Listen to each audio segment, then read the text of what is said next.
What is up, people of the internet? It is your boy Fenneix come back again with another video, and today we're going to be talking about how gaming's changed over the years. As someone who's played them both casually, competitively, and for content such as this video right now, I think it gives me a very good perspective and the ability to talk about it from multiple perspectives. So if you are new around here, make sure to leave a like, drop a sub, and comment the reason you think gaming has changed the most over these years. Without further ado, let's get right into the video. So yes, as I've said, gaming seems to have changed quite a lot over the years, from just the casual playing with the boys after a long day of school to now the skill-based matchmaking hellhole that is many games today. But why is that? So I feel there's many different reasons, but these can be split into two different things, both the consumers and how games have actually changed over the years. I feel we should first touch on how consumers have changed, as without the consumers, gaming would not be what it is. And the way we consume games has definitely changed a lot over the years, as with the rise of esports, streaming, and YouTube, there are now many people that no longer just want to play it as a pastime, but in fact want to make gaming their career path, which is amazing. It's incredible, and with that it has created this huge industry of pro players, content creators.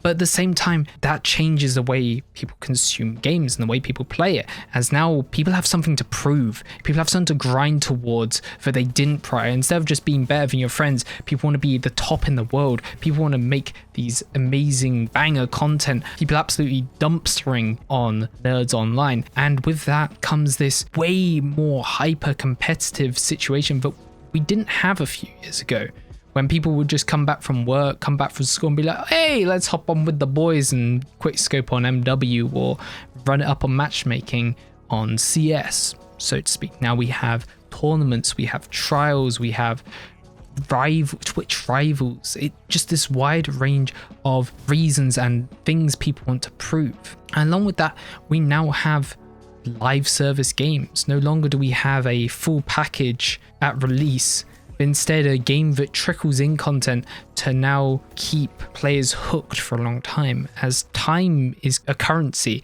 and games want to sit there and play for a long time, grinding out battle passes. And that really is just a different way. Instead of you just play for a bit, you unlock your weapons and you hop off. Now, are these all bad things? No, as we have now this thriving industry growing at an exponential rate, but at the same time, why do people play games? For the ones that want to just have fun, this is reasonably rough, especially the ones that don't have that much free time, say can't grind out the battle passes and be constantly switched on to how games are developing or having an update or what the most meta thing is. And this also applies to people that use gaming as a form of escape. Now, of course, there are single player games. I'm not going to take that out of the question. There are some amazing single player games out there on the market, especially being released in the last few years.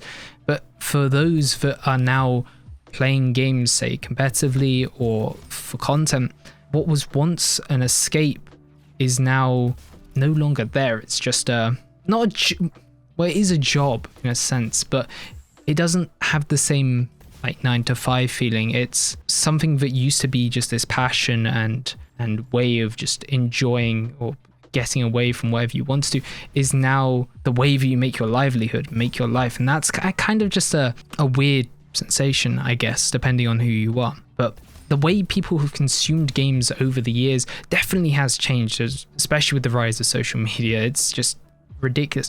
And to pants to that, the way games developed has also changed. As I said, live service. And now devs are looking at ways to squeeze more money out of us. And for some of these AAA titles, money now seems to be such a key factor in keeping people playing the game over passions.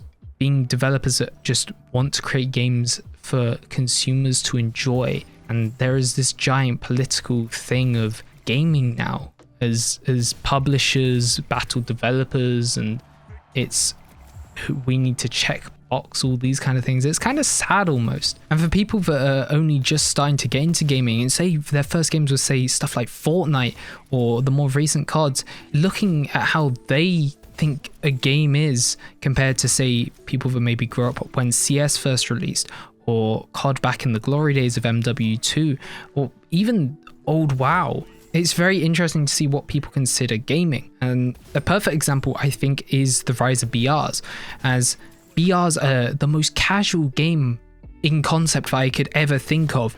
Just a giant arena where you hop in with your mates or alone, you look around for loot for a bit, which is extremely RNG, and then you just try and survive, be it through camping in a building or killing the other players.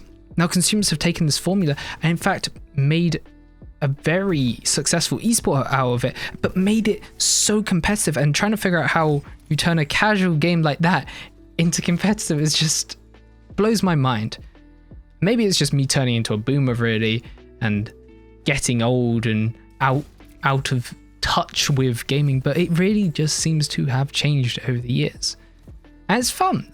It's interesting to see, but it's just kind of one of those, damn, really has changed. But hey, that's just my thoughts on it, and just an idiot rambling really. But hey, maybe you guys have a different thought on it, or have a different angle to spin how gaming has changed, or why gaming has changed over the years. So if you do, let me know in the comments down below. And if you have got to this point in the video, I really do appreciate it. But that is the end of the video, guys. Look after yourselves out there. Laters.